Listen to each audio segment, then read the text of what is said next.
another thing I was chatting to Pete about, but the knees over toes guy that is very focused, this sort of quad focused training. And, you know, I suppose what you're talking about is almost like this sort of glutes without the quads and keeping the quads slim. And I guess, you know, for him, it's very much quad focused and not sitting back and you know, engaging the glutes in the same way. You know, what are your thoughts? Do you know anything about what, you know, his training methodology? What are your thoughts on that? Yeah, so first of all, does anyone know his real name? He's the knees over toes guy. I'm the glute guy, he's the knees over toes guy. But people at least know my name. I don't know this guy's name, but he's great.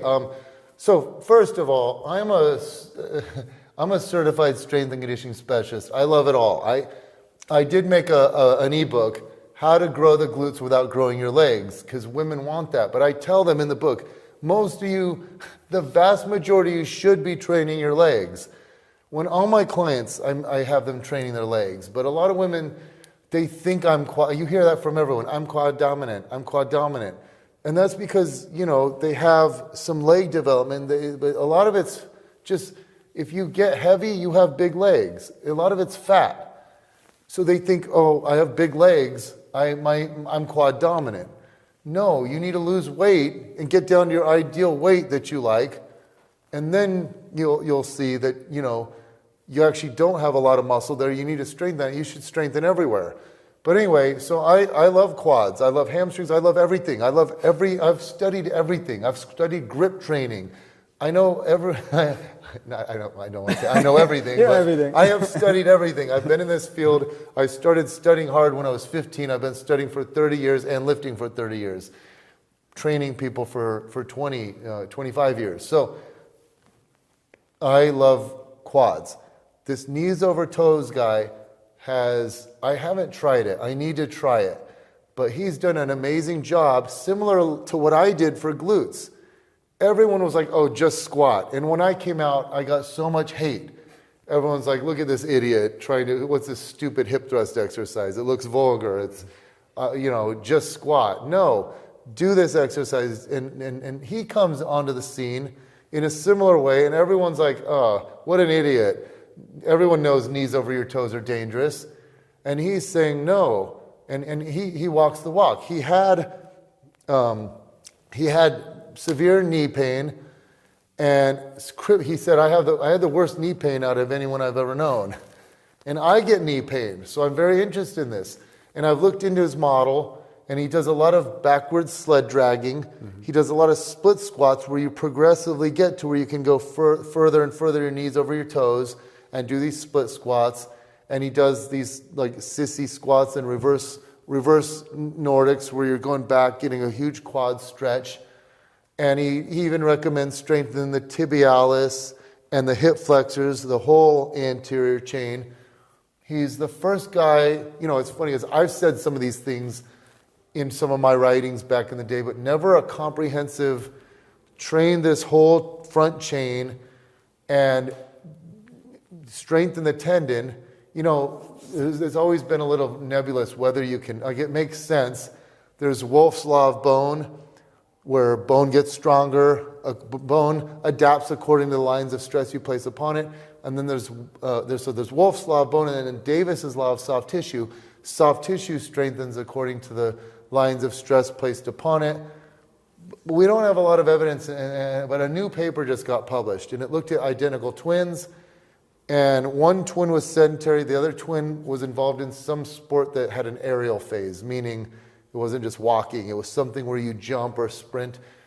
And I think it was like the one twin had, the active twin, they looked at Achilles tendon stiffness, had about 22 or 28% stiffer tendons, meaning they were stronger tendons and, you know, better for, you know, so that's important research because it shows that activity and strength training are good for strengthening the tendons and stuff like that. Well, there's a lot of different reasons people get knee pain, but patellofemoral pain is rampant.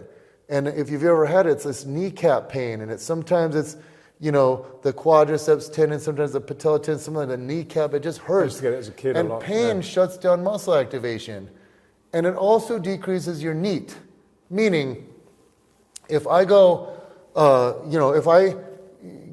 if I'm sitting on the couch and I know my knees hurt, I don't want to stand up off that couch. These youngsters can't imagine that.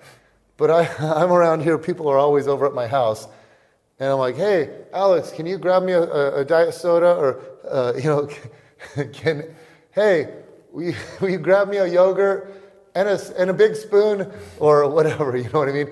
Grab me a peanut butter bar or whatever. Like I am a perfect bar. I'm obsessed with them. But I'm always asking for snacks and drinks, and someone comes up to talk to me, and I'm like, okay, cool. And then I go, hey, can you toss that in the trash? Like, hand them an empty can or an empty Gatorade. I don't want to move. That decreases my NEAT. Remember when you were younger, you were springy and all spry. You'd get up, run around, you'd do everything. Over time, our NEAT reduces. When I say NEAT, I'm talking about non-exercise activity thermogenesis. Right. So pain decreases muscle activity, meaning it's an adaptive thing. Like if my knees hurt, why would I be able to jump as high as possible? It's a sparing effect. You're trying to spare those joints.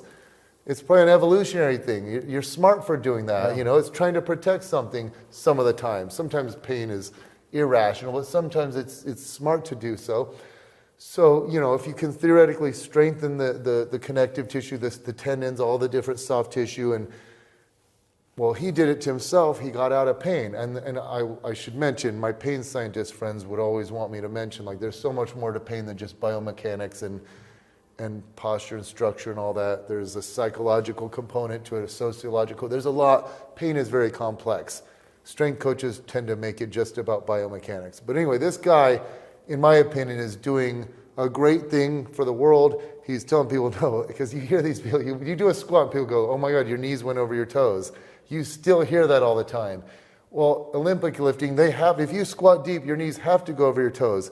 If somehow you kept vertical shins, when you were going down and then you went deep, you'd just fall backwards. Or you just have to round your back so bad, then now you're going to probably hurt your low back. And so this guy is doing a great thing. I've never met him, and I want to do more of his stuff.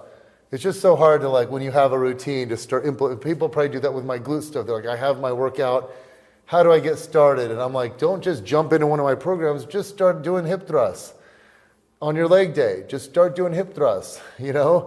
See if it helps. And then once you start seeing some results, then you'll be like, I think I'm going to hip thrust twice a week. I think I'm going to split up quads and hams and have a quad and glute day and a ham and glute day.